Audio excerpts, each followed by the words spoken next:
Let's talk about squats today. Very popular exercise. Lots of people do it, but really quick, let's discuss the differences between a squat versus a deadlift.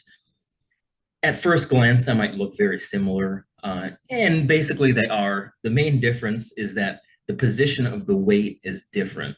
In squats, the position of the weight is higher on your body, and for deadlifts, it's lower underneath your waist, usually picking something up off the floor, lifting dead weight. So they are two different exercises. Treat them as different exercises. So talking about squats specifically, there's probably a million different kinds of squats. Shown here are just a few, so I'll encourage you to try them out, see which ones work, see which ones don't work. If some are better than others, it's usually suited for your body in a particular way. So it's not exactly a good thing or a bad thing, but finding squats that work for you can be a whole video in itself. So today we're just going to talk about one version of a squat that's just a regular in the air body weight squat. So one of the biggest things for squats, especially for cues, is I'm sure you've heard the cue, don't let your knees go past your toes, whether you're doing squats or lunges, because it's bad for your knees. To a certain degree, that's true, but we'll get into that a little bit later. So the good thing for knees not going past your toes, it's a good cue for beginners. So when you're starting out, you learn how to do a squat safely.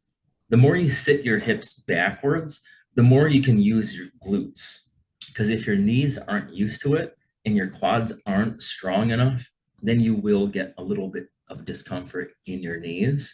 So learning how to use your hips is a good way to counteract that discomfort. But that's also one of the cons. The less your knees and your ankles move, that means those muscles around those joints don't get used as much. So I hate to say it, if you don't use it, you kind of lose it. So we do want to use the hips. We want to use everything in your thighs and everything surrounding your ankles. So that includes your lower leg and your feet.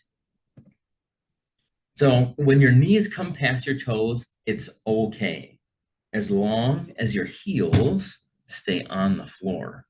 Once those heels pop up, then you can really start to feel some discomfort in the knee. So this requires some ankle mobility. So if your ankles don't move, it's going to be hard to get down that low. So if you can't squat that low, some mobility work may be needed. It could be at the hips, the knees, or the ankles. That would require some assessment, but you don't need to go all the way down. Ass to grass squats, as shown in this photo, is not necessary, but you have to work within your range of motion. So go as low as you can and then come all the way up. Deep squatting is not bad. Don't let people ever tell you that. If you have the mobility for it, go for it. So here's a side-by-side comparison. As you can see, the hip dominant squat, most of the bend is here at the hips, the spine, and the thighs. Next door, the knee dominant squat, there's a lot more bend in the knees and the ankles, which means you use your quads and your lower legs a little bit more. So one isn't better than another. It's just what you're trying to train. So to sum it up, squats and deadlifts are different exercises. There are so many different kinds to choose from. But for a regular body weight squat, use the range of motion that you have and make sure everything in your lower body is moving. So your hips, knees, and ankles should be bending and straightening.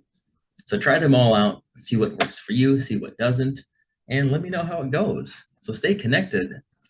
Comment below, shoot me a message for any questions, comments, concerns, complaints, or snide remarks. But otherwise, we will see you in the next fitness video.